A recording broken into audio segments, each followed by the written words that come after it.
দালিৰ দাম 950 টকা পাপাই ৰাতি কি কৰিছে জানেনে দৰজা খুলি দিছে দৰজা খুলি শুইছো আমি সেইখনে আছিল মোৰ জীৱনৰ ফাৰ্স্ট ফ্লাইট বৰ অৱস্থা নাই ডায়াবেটিস আছে ইনসুলিন ল'ব লাগে মানে 4 ষ্টাৰ হোটেল এখন নমস্কাৰ সকলোকে মোৰ নাম ডক্টৰ প্ৰিন্সি আৰু মই দিল্লীত থাকো এই চেনেলটোত মই আপোনালোকৰ লগত মোৰ life experience dental problems my daily life এই গুটেইখিনি কথা মই আপোনালোকৰ লগত এই চেনেলটোত পাতো আজি মই আৰু মোৰ দেউতা যেতিয়া প্ৰথমবাৰ দিল্লী আহিছিলো তেতিয়া আমাৰ লগত কি হৈছিল মই হেতু আপোনালোকৰ লগত শেয়াৰ কৰিম যেহেতু আপোনালোকে জানিব বিচাৰে যে মোৰ কেনেকৈ আহিছিল কি হৈছিল তেতিয়াহলে ষ্টাৰ্ট কৰো দেৰি নকৰো 2017 ত মই নীট দিছিলো আৰু নীট কোৱালিফাই কৰিলো মই আৰু মোৰ পাপাই কলেজ বিচাৰত লাগিছিলো আমাৰ তেনেকুৱা কোনো ধৰণৰ চিনাকিও নাই যে যাৰ লগত আমি কথা পাতিব পাৰিম গতিকে মই আৰু মোৰ পাপাই পুৰা বিচাৰিছো কোনখন কলেজ ভাল ক'ত যোৱাটো ভাল তো ফাইনালি আমি ডিসাইড কৰিলো যে আমি মই প্ৰথমতে কলো যে মই জয়পুৰত পঢ়িম জয়পুৰ ডেন্টাল কলেজ বাবাই ক'লে নাই জয়পুৰলৈ তোমাৰ বহুত দূৰ হৈ যাব জয়পুৰত নালাগে তোমাক মই দিল্লীতে এখন কলেজ দিম বুলি মই বোলো ঠিক আছে একো প্ৰবলেম নাই তেতিয়া মই আৰু পাপাও ৰেডি হলো আৰু আহিব কাৰণে ভেৰিফিকেশনৰ কথা কোনো ধৰণৰ কথা একোই গম নাপাওঁ আমি সেইখিনি পৰহিলৈ মোৰ ভেৰিফিকেশন আছে আৰু তাকো দিল্লীত নহয় আগ্ৰাত আছে গতিকে আমাৰ উপায় নাছিলে আমি 25000 টকা দি ফ্লাইটৰ টিকেট কৰিছো সেইখিনি সময়ত সেইখনে আছিল মোৰ জীৱনৰ ফাৰ্স্ট ফ্লাইট এতিয়া পাপা আৰু মোৰ সদায় কনফ্লিক্ট হয় কিছুমান কথাত পাপাই ক'লে যে হোটেল মই চাম তুমি বুজি নাপাবা তুমি প্ৰথমবাৰ গৈ আছা তোমাৰ কোনো আইডিয়াও নাথাকিব মই চাম মই কিন্তু তেতিয়ালৈকে অলপ জানো যে মেক পাই ট্ৰিপ এনেকে আছে মান জানা হৈছিল যে মই এনেকে হোটেল বুক কৰিব পাৰি বুলি পাপাই ক'লে নাই মই আগতেও গৈছো মই জানো মই বুক কৰিম মই ঠিক আছে কৰা বুক তেতিয়াহলে পাপাই পাহাৰগঞ্জত এখন হোটেল ললে এণ্ড পাপা ওয়াজ ক্লুলেছ মানে পাহাৰগঞ্জ এটা ইমান ভাল এৰিয়া নহয় বুলি হি ওয়াজ টোটালি ক্লুলেছ কোনো আইডিয়া নাছিল পাপাৰ ডাইৰেক্টলি দিল্লীৰ পৰা কেব এখন ললো আৰু পাহাৰগঞ্জ গলো আমাৰ যোনখন হোটেল আছিলে হোটেলখন বেয়া নাছিলে মানে হোটেলৰ মানুহ কৰ্মচাৰীখিনি বেয়া নাছিলে প্ৰবলেমটো হ'ল হোটেলৰ ৰুমটোত ইমান বেছি ফ্ৰেগনেন্স আছিলে পাপাই ৰাতি কি কৰিছে জানেনে দৰজা খুলি দিছে দৰজা খুলি শুইছো আমি আৰু শুৱা নাই আমি গোটেই ৰাতি বহি আছো মানে ইমানে বেছি ৰুম ফ্ৰেছনাৰ মাৰিলে মই আৰু পাপা গোটেই ৰাতি শুৱা নাই কৈছো তুমি ইয়াক কি হোটেল বুক কৰিলা এখনত অলৰেডি পইচা দিলো এতিয়া ক'ত যাম আৰু ৰাতি পাইছো আমি পাওঁতে প্ৰায় ৰাতি মানে 10টা মান বাজিছে আৰু তেতিয়া আৰু হোটেল বিচাৰি যাব মানে বেলেগ অপচনো নাছিলে তো আমি থাকি দিলো কিন্তু মই আৰু পাপাটো খাৰে আছো তাৰপিছত আই থিংক 2 ঘণ্টামান খুলো 4টাত খাৰ পাইছো কাৰণ আমি যাব লাগিব আগ্ৰা আজি আৰু কালিৰ ভিতৰতে মোৰ ভেৰিফিকেশন হ'ব মানে দুদিনীয়া আছিলে গতিকে তাৰ কাৰণে আমি পাপা মই উঠিলো 4টাত এতিয়া মই পাপাক আগদিনাখনে কৈছিলো যে মই এচি ভলভো বাছ এখন বুক কৰিম আৰু আমি দুইজনে যাম পাপাই আকৌ ক'লে নাই মই অনলাইন টিকেট বিশ্বাস নকৰো মই নিজে তোমাক লৈ যাম মই জানো তো বাছ পাই এনেকে আহি হোটেলৰ মানুহৰ লগত কি কথা পাতিলে নাজানো বাছখন পালো আমি এচি বাছে ললো বহাৰ পিছত মানে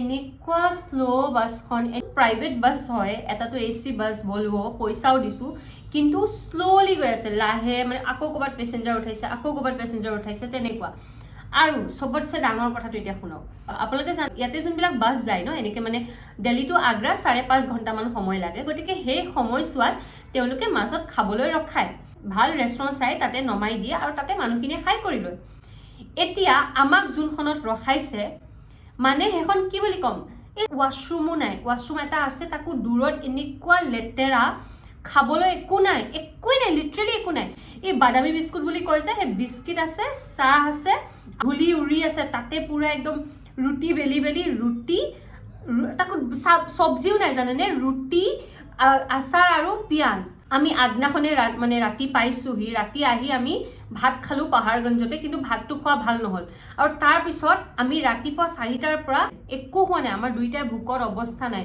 ইফালে মোৰ পাপাৰ ডায়াবেটিস আছে ইনসুলিন ল'ব লাগে ইমান অশান্তি পাইছো এইখিনি সময়ত মই পাপাক কৈছো চোৱা সব বস্তুতে অনলাইনটো ভুল নহব পাৰে তোমাৰ এটো ধাৰণা আছে মই কিন্তু নেক্সট টাইম আহোতে মই বাছ বুক কৰিম এবাৰ যি কইলা আৰু আমি পালোগৈ আগ্ৰা পোৱাৰ পিছত গলো ভেৰিফিকেশনৰ কাৰণে আৰু ভেৰিফিকেশনত মোক লাইনত লগাই দি নিজে আৰামত বহি আছে মোক কৈছে যা তই নিজে কৰি লবি আৰু আৰামত নিজে বহি আছে বাৰু এতিয়া মই থ্যাঙ্কফুল কাৰণ তেতিয়াৰ দিনত পাপাই যদি মোক ইমানখিনি অকলে এৰি নিদিলে হয় যত আহি অকলে থকা বা যিখিনি কাম কৰিছো মই অকলে আজি এখন দিল্লীৰ নিচিনা জায়গাত এখন ক্লিনিক খুলিছো এটো পসিবল নাছিল যদি সেইখিনি সময়ত পাপাই মোক এনেকে অকলে এৰি নিদিলে হয় I am always grateful to him আৰু সেইখিনি সময়ত মোৰ বিৰাট খং উঠিছিল কি কথা সবৰে পেৰেন্টস লগে থিয় হৈ আছে মোৰ পাপা গৈ কবাত বহি আছে বাট একো নাই মই তথাপিও গলো ভেৰিফিকেশন মোৰ হেডনাখনে কমপ্লিট এবাৰটো আৰু জমনি এইবাৰ পাপাই ললে 4 ষ্টাৰ হোটেল এখন মানে হয় মানুহজনে একেবাৰে বেয়া কিবা চুজ কৰিলে, নহ'লে একেবাৰে টপ লেভেল 4 ষ্টাৰ।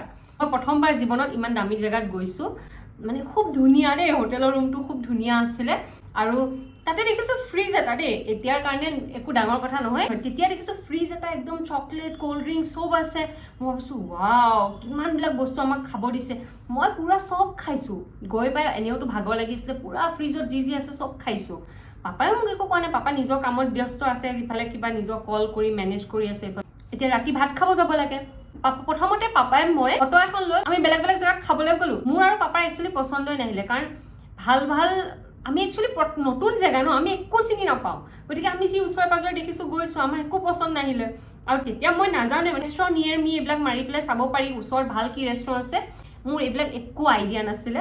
না পাপাৰ আইডিয়া আছে না মোৰ আইডিয়া আছে। মানে পাপাই দিল্লীত হোৱা হয় অকণমান তথাপিও জানে, কিন্তু আগ্ৰাটো পাপাও এনেকৈ খালি তাজমহল চাবহে আহিছে, গতিকে তেওঁৰো একো নলেজ নাছিলে। তাৰপিছত উপায় নোহোৱাত আকৌ হোটেলে ঘূৰি আহিলোঁ।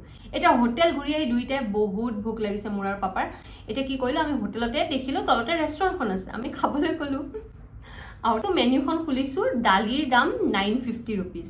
আপুনি ভাবকচোন 8 বছৰ আগত দালিৰ দাম 950 টকা, বাট তেতিয়া 10টা বাজি গ'ল আৰু বেলেগ একো অপশ্যন নাছিল। তো আমি পাপাই মই উপায় নোহোৱাত ভাত দালি আৰু ভাজি এখন বাছ ইমানে অৰ্ডাৰ দিছোঁ। সেইখিনিতে আমাৰ বিল হৈছে 2500 টকা। মানে খাবলৈ বিৰাট ধুনীয়া হৈছিলে, অৱশ্যে ক'বই লাগিব এতিয়া 950 টকাৰ দালি খাই আহিছোঁ যেতিয়া দালিটো ভাল বুলি ক'বই লাগিব। ঠিকে আছিলে, ধুনীয়া আছিলে, দালি ভাত খালোঁ। এতিয়া শুনক, চেক আউটৰ সময়ত নেক্সট ডে, যিহেতু মোৰ আগদিনাখন ভেৰিফিকেশ্যন কমপ্লিট হ'ল, এতিয়া নেক্সট ডে আমি যামগৈ। ৰাতিপুৱাই গৈছোঁ চেক আউট কৰিবলৈ, আৰু তাত গম পাইছোঁ আমাৰ ৰুমটোৰ প্ৰাইচৰ লগতে আৰু দাম বাঢ়ি গ'ল। কিয়? কাৰণ মই যে গোটেই ফ্ৰিজটোত যি আছে চব খাইছিলোঁ, তাৰ চব দাম। আৰু এটা ডেইৰী মিল্কৰ দাম যদি 10 টকা, তাত লিখা আছিলে মানে 40-50 ৰুপিজ তেনেকুৱা। তো মানে কৈছোঁ নহয় আপোনালোকক, এতিয়া মই হাঁহি আছোঁ, সেইসময়ত মোৰ দুখ লাগিছে, কাৰণ মই ইমান বেছি পইচা অলৰেডি পাপাৰ ৱেষ্ট কৰিলোঁ। বাট পাপাই ক'লে একো নাই, এতিয়া হৈয়ে গ'ল। আৰু মোৰ পাপাই মানে কেতিয়াও এনেকৈ গালি নিদিয়ে দেই, মানে আমি যদি কিবা বস্তু এনেকৈ খাই দিওঁ লৈ দিওঁ কেতিয়াও গালি নিদিয়ে মানে। তাৰপাছত কি হ'ল আপোনালোকক এতিয়া ক'ম, আগদিনাখন যে পাপাই গাড়ী বুক কৰিছিলে, এইবাৰ কিন্তু গাড়ী মই বুক কৰিছোঁ। মই এখন মেক মাই ট্ৰিপত গৈ ভলভ' বুক কৰিছোঁ আৰু আহিছোঁ ধুনীয়াকৈ। বাছখন ইমান কমফৰ্টেবল আছিলে, আৰু য'ত ৰখাইছেগৈ ধুনীয়া এখন ৰেষ্টুৰেণ্ট ৰখাইছেগৈ। তাতে মানে জানে নে বহুতকেইটা আউটলেট আছে, মানে বহুত দি আছে, আৰু বেলেগ খোৱা বোৱা দোকান আছে, ভাত চাত খাব পৰা দোকান আছে। আমি দুইটাই ধুনীয়াকৈ পাপাই মই ধুনীয়াকৈ আমি ভাত খাইছোঁ।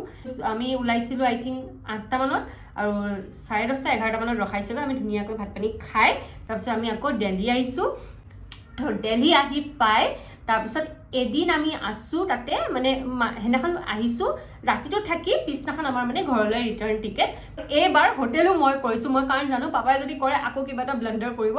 তো তথাপিও মোৰ পাপাই ৰাতি মই ভাত খাবলৈ যাম, তো হৈ গ'ল, তো বহুত কৰিলি বোলে, এডভেঞ্চাৰ কৰাই লৈ গৈছে। এনেকুৱা ঠেকেনা খাইছোঁ মানে অটত, আৰু অটত ঠেকেনা চেকেনা খাই পোৱালেগৈ পাপাই সেইবুলি সেইখন ৰেষ্টুৰেণ্ট বহুত আগৰ পৰাই চিনি পায়। তাৰপিছত তাক মোক লৈ গ'ল, আৰু ন' ডাউট খানাটো থেংকফুলি বহুত ধুনীয়া আছিলে। মাছটো বিৰাট ধুনীয়া বনাইছিলে। মই ফ্ৰাই কৰি তাৰপৰতে কিবা কিবি বজাৰ আছিলে, তাৰপিছত বজাৰ চজাৰ কৰি ৰাতিপুৱাই ফ্লাইটত আমি বেক টু আছাম ঘৰ পালোহি। এই যে ট্ৰিপটো মোৰ জীৱনৰ আটাইতকৈ মেমৰেবল ট্ৰিপ, কাৰণ মানে বহুত জমনি হ'ল, বহুত নতুন কথা শিকিলোঁ, পাপায়ো শিকিলে। কিন্তু অনলাইন আমি বাছ চাছ বুক কৰিব পাৰোঁ, ভাল বাছ পোৱা যায়, বিলিভ কৰিলে এটলিষ্ট মোৰ কথাটোত, নহ'লেতো আৰু একো বিশ্বাস নকৰে। ফাইনেলি তথাপিও বিশ্বাস কৰিলে যে ময়ো কিবা কৰিব পাৰোঁ, ময়ো বুক কৰিব পাৰোঁ। This is the most memorable trip of my life with my father. আৰু বহুত ধুনীয়া এটা ট্ৰিপ, দুয়োজনে খুব এনজয় কৰিলোঁ। মানে হাঁহি ধেমালি খং চব ওলাইছে আমাৰ ট্ৰিপটোত। আৰু মেমৰিজ মোৰ আৰু মোৰ পাপাৰ যেতিয়া আমি আগ্ৰা গৈছিলোঁ, ইয়াতে মই ফটো এখন লগাই দিম, আপোনালোকে চাব পাৰিব। উইথ মাই বিউটিফুল ডটাৰ বুলি ফটোখন আপলোডো কৰিছে ফেচবুকত। পাপাৰ লগত দিল্লী যোৱা ট্ৰিপটোৰ এইটোৱে মোৰ ষ্টৰি, আৰু মই আপোনালোকক আজি ক'লোঁ কাৰণ মোৰ ক'বলৈ মন গ'ল। গতিকে আপোনালোকে ক'বচোন, আপোনাৰ মা দেউতাৰ লগত বা আপোনাৰ ল'ৰা ছোৱালীৰ লগত যাওঁতে, এনেকুৱা ট্ৰিপত যাওঁতে কেনেকুৱা ধৰণৰ এক্সপিৰিয়েঞ্চ হৈছিলে, আপোনালোকে কি শিকিব পাৰিলে, ল'ৰা ছোৱালীক কি শিকালে, বা সেনেকুৱা টাইপৰ যদি আপোনালোকৰো কিবা ধুনীয়া ষ্টৰি আছে কমেণ্টত জনাব, কাৰণ বেলেগেও কমেণ্টখিনি পঢ়ে আৰু খুব ভাল পায়। মোৰ ষ্টৰিটোৰ লগতে আপোনালোকৰ ষ্টৰিখিনিও মানুহে জানিব পাৰিব। That's it for today. আকৌ এটা ভিডিঅ'ত মই আপোনালোকক লগ পাম। আজিৰ বাবে ইমানেই। বাই বাই, নমস্কাৰ।